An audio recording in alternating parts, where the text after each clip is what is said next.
Karla. I am the owner of Nativo Gardens. If you don't know what that is, what we do, so we are a native plant shop located in north side of Fort Worth. We focus on ecological practices with what we do. So we have a landscaping company, very rooted in giving back to biodiversity and making a change here in the DFW and in Texas. So, when I was approached, I'm like, I don't know what to talk about.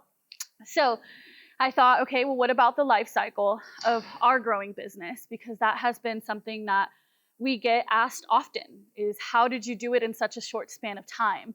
So I started, I want to say less than 2 years ago. I want to say it's like a year and a half ago. And we've grown a lot.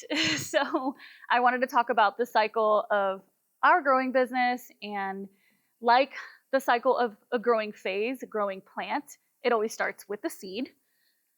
In this case, I don't know if it's gonna turn from here. We'll see.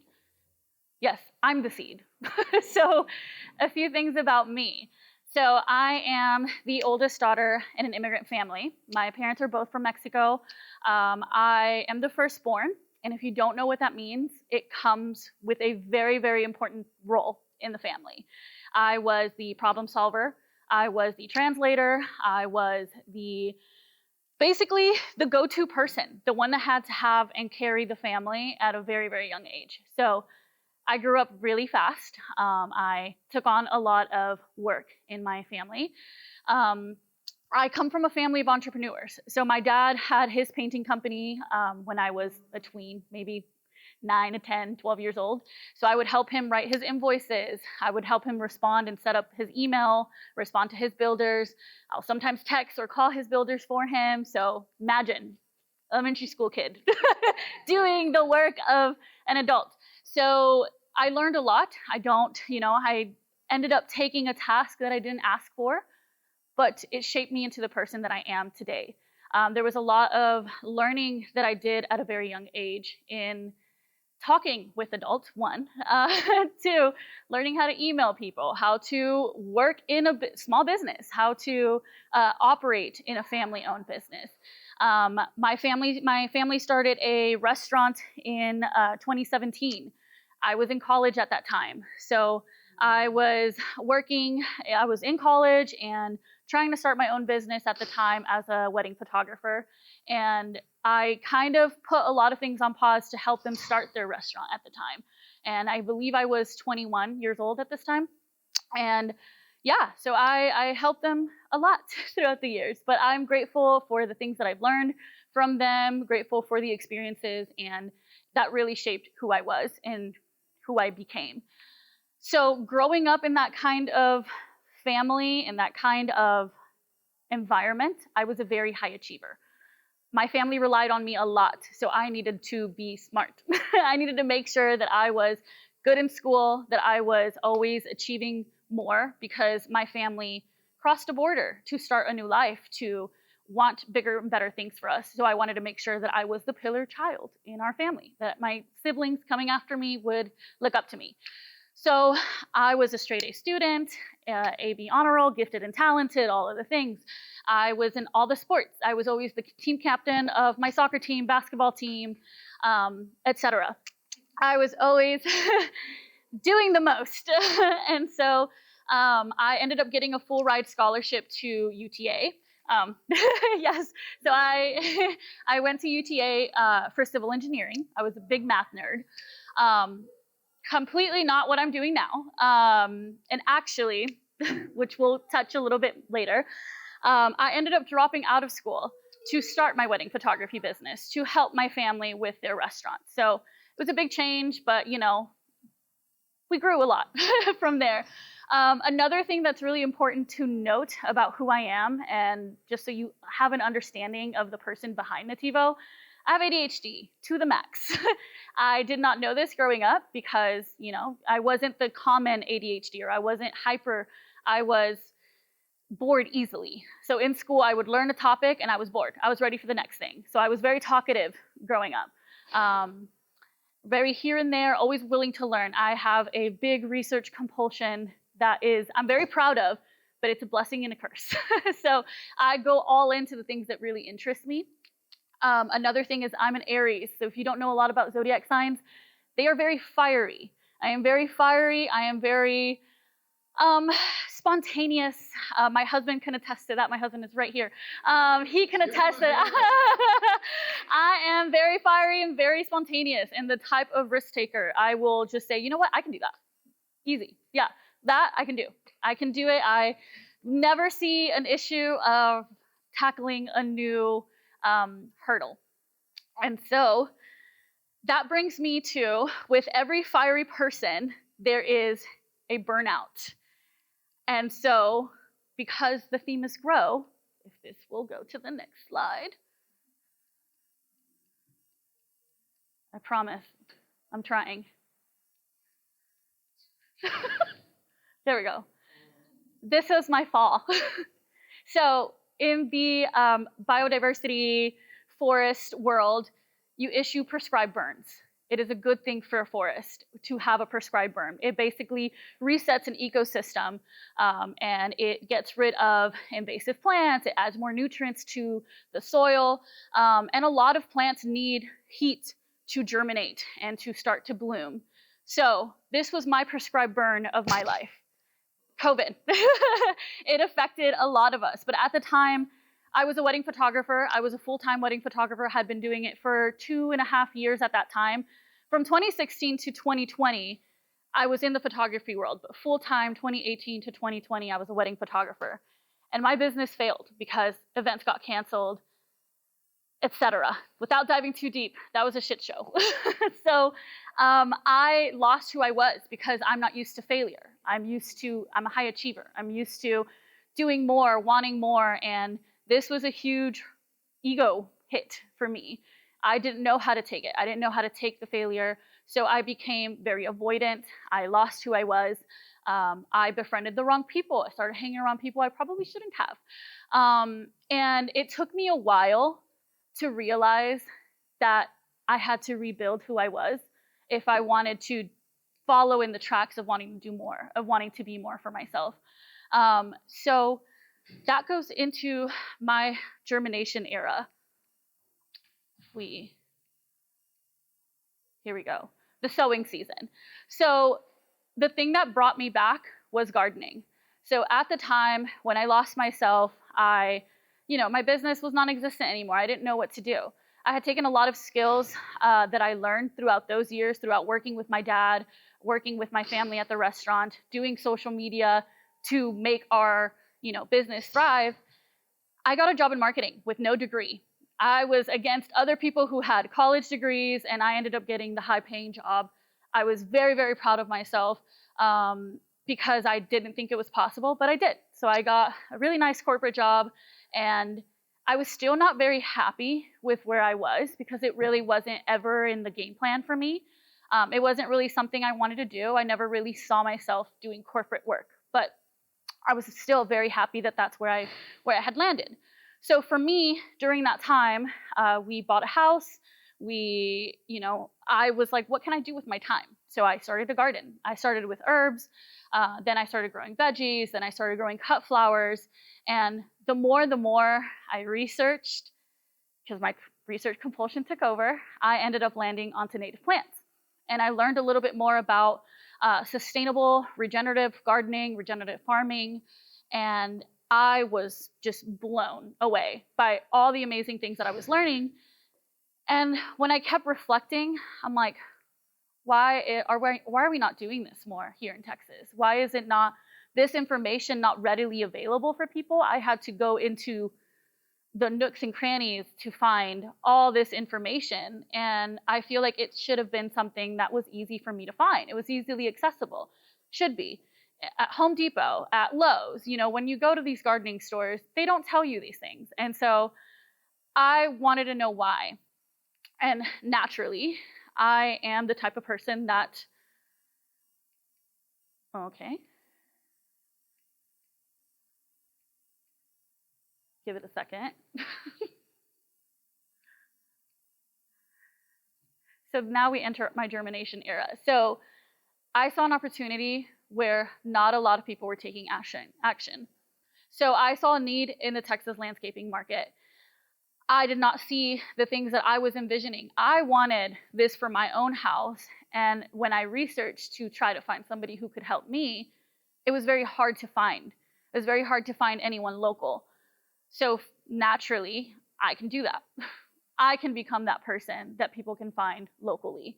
So I researched, I took a few courses, I got a landscaping design certificate, and I learned and researched and got myself to where I needed. I was wondering why people weren't wanting something different than the traditional landscape like you see here. So in Texas, we basically make boxwoods and crepe myrtles the stars of our landscapes. And for those of you who don't know, that kind of suck. They suck. They don't provide anything for our local bugs, our local wildlife. They're kind of just a wasted space and a waste of water. So also, the other thing I'd notice is, where are the women? Where are the women in this space? The women that I was following on social media were my inspiration, but where were the women locally in this industry?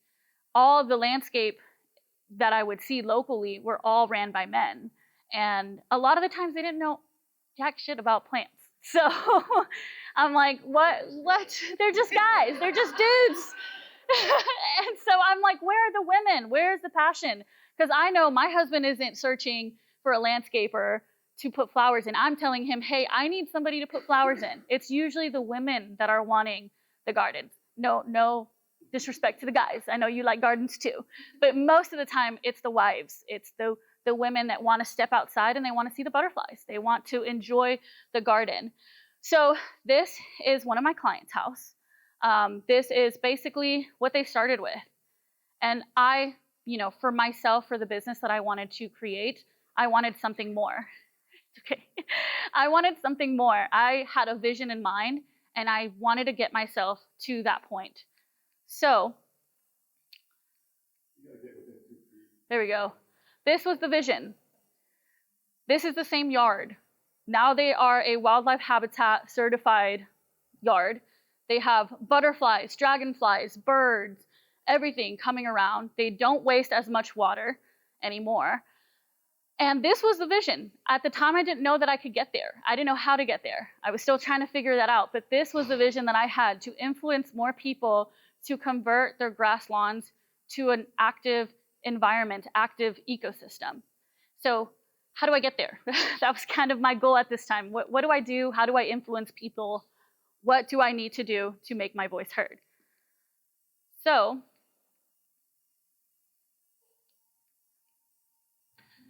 I started taking root. So growth for me started in a very quiet and a very humble place. So in the summer and fall of 2023, that's when I quit my corporate job. And I told my husband, he probably has a lot of trauma from that. I was like, fuck my job. I was like, you know what, whatever. I'm gonna start this and I'm gonna do it because no one's doing it. That didn't go as planned. That did not work out at all. I wanted to start a landscape design studio at the time and help other people with their landscapes. I hired a brand designer and I said, yeah, I'm going all in. Did not work. A few months in, gotta get a job. We cannot do that. We don't have it like that. So I almost gave up on the dream. I was like, well, it didn't happen in like 2 months. So gotta go back to work, gotta give up. And so I almost did. I almost felt like a failure again. And in 2024, spring of 2024, March, sat down with my husband. I said, okay, this can't be where it ends. I have to find another way. So I'm like, okay, well, what if I just started providing plants for people? What if I just started making it easy for people to get access to those plants? Because I wasn't finding the plants that I wanted. So we drove up to, I used PTO, he used PTO, we drove up to Austin and we went to go pick up plants. It was like $200 worth of plants in my raw floor. Picked up plants and came home. I was so excited. I started making videos. You think $200 worth of plants is a lot? It was like this section. Very small amount of plants, but I was so excited. I'm like, oh yeah, I've read about this one. I've seen this one. Started posting them on Facebook Marketplace, and I'm like, you know what? Hustling is not new to me. I can do it. And so I started posting on Facebook. I started posting on Instagram. Started posting videos about the plants. And yeah, that's when the roots started taking place for Nativo. So now I'm going to kind of take you through the journey of starting. This was my backyard. This is how it started. And this isn't with the $200 worth of plants. This is a few months in when I was able to invest the money that I was making from Facebook Marketplace. So if it goes, here we go. This first picture is the first website I started. So I got on Squarespace, or I think I was trying to do Shopify. I ended up doing Square because it was much easier. And I started designing my own website. So I was like, you know what? I'm going to make it easier for people. They can see what I have available online so that people on Facebook Marketplace aren't like, do you have this? Do you have this? Do you have this? You know what? Here's the link. Go take a look at what I have available. Then we started offering porch pickups. My husband built me a little shelf in front of our house. So just in case I wasn't available, they can order online, they can pick up from the front of our house. We started doing that. Then I started setting up pop-ups. So this was a very pivotal moment for me, this specific pop-up. So I live in the east side of Fort Worth. Is anybody familiar with Coffee Folk? Yeah. Coffee Folk is one of our favorite coffee shops. And the owners actually happen to know my husband. And I'm like, hey, Gina, hey, Brian, is there any way I can do a pop-up here? They were like, sure, let's do an Earth Day pop-up. That went so well. I kid you, at this time, I think we had 5,000 followers on our Instagram. And we were unloading the trailer and people were surrounding us. And it was a nightmare, but it was so good. We were sweating. It was just me, my husband, and his brother. And it was crazy, and people were like, how much for this one? How much? It was like a yard sale gone wild. And after that moment, I remember sitting with my parents, and I'm like, wait, this is like a legit business. Like, I think I actually did something. And after that, my parents have, this little parking space behind their restaurant. And they were like, well, why don't you just come over? Why don't you just set up a little thing behind our restaurant? People do it all the time. They set up on the road. Why don't you just set up a few tables? I said no at first. They asked me, I want to say probably at the end of spring. I was like, no, it's going to be too hot. I don't want to do that. One, I don't want to be out there all the time. Like, I like being able to be at home, and when people want to come over, I can step out and then go back inside. And I wouldn't have an office here. So I'm like, I don't know about that. But then we gained a lot of traction online, and my husband was like, I don't know how I feel about people coming over to the house and people knowing where you live. Okay, facts. Yes, that's important. So I was like, okay, Mom, Dad, is it okay if I set up a few tables? Sure. I didn't have money for tables.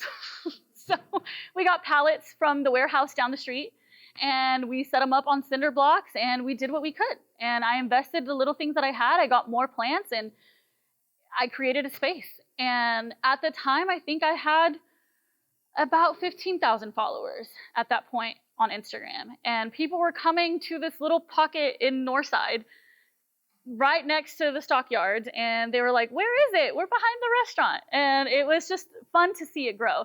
I hired my first 2 employees. Caitlin, right over here, is one of them. She's been working with me for a year. And Martha. And between us 3, we were like, okay, you got this shift, we got this other shift, and the team started growing. And I thought, wow, this is where it's going. This is cool. This is fun. And then people from all over Texas wanted plants. They're like, how do we get plants? We live in a small town. My nursery near me doesn't sell these plants. So we started doing shipping. So we started shipping plants. And we get a ton of orders. We get a ton of orders from South Texas, East Texas, West Texas, all over these little small towns I've never even heard of. And so we started shipping. I'm not going to lie, the first boxes, awful. We got so many emails. Hey, our plant was dying. Hey, our plant was this. Okay, well then let's brainstorm. So we figured it out. We got it down to a science, and now we hardly hear any complaints about our shipping. If anything, it's a broken limb. And we're like, hey, that's fine. If the plant's not dead, put it in the ground, it'll be fine. So yeah, shipping has been a very big hurdle that I didn't think I was going to get to, because it was very intimidating. And it's been one of our best things. Every week I don't know, Caitlin, how many about? Yeah, like 10 to 12 boxes. And each box probably has a minimum of 4 to 5 plants. So we have, 10 to 12 people ordering online. So then we expanded in the spring of this year. So the first half, we were only in the concrete area, and there was more space towards the back, but it was the neighbor's yard.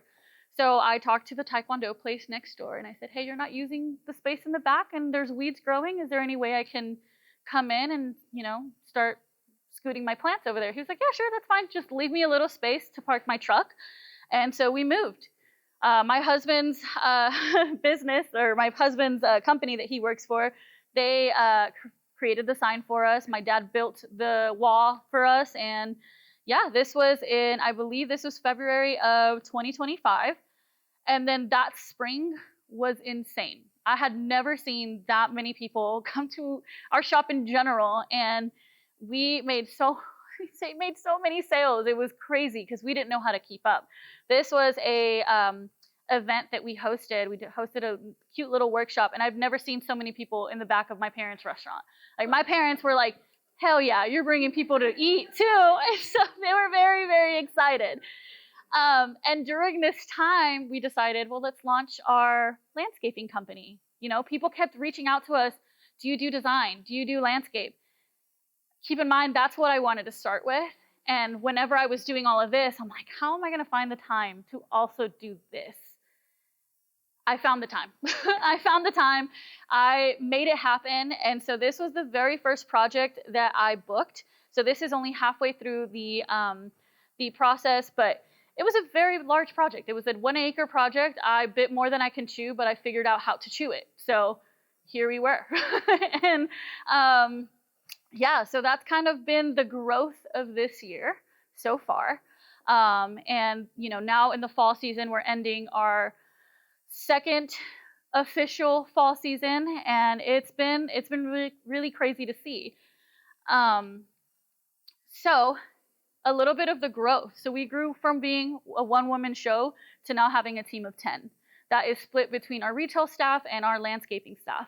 We grew our community from 35 followers when I first started my page to 35,000 followers now on Instagram. On TikTok, we also have, I believe, 13,000 followers. So that's been really cool to see, but scary because people see my face and they know my face, and so it's funny. We grew from having a retail space of 750 square feet in my backyard to 2,500 square feet. And the biggest one that was a big shocker to me is the first year of our sales, we made $60K. I was like, hell yeah, that was my salary at my last job. That's awesome. This year, we're almost making $600K. And that just, for me, I was like, crazy. And that's in just being in less than 2 years in business. And it has been really great to see. And we naturally, as the person that I am, that's not where my stopping point is. So what's next? We got our first brick and mortar. And so we're working on trying to expand. Yeah.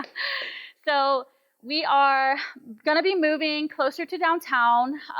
And we are actually wanting to expand our community experience. So we want to start a coffee shop and bodega near our garden.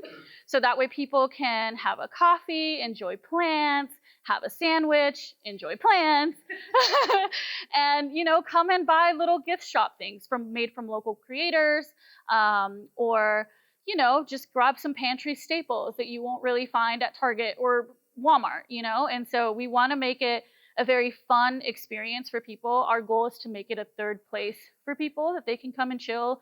They can read a book, they can hang out with their friends, and they get to enjoy not only the plants and the vibe that we're bringing, but everything else. So another thing is that we're working on strengthening our root system. With every business, it's like this. And there has been a big learning curve for us, especially on the landscape side. There's been a lot that we've had to learn, a lot that we've failed at, not gonna lie, a lot of things that, a lot of losses that we took. And from those losses, we've learned, and we are pivoting, and we are trying to improve. And so, like plants do over the winter time, they work on their root system, they strengthen themselves. That's kind of what we're working on right now with our business. As we try to open this section up, we are also strengthening the inner parts of our business.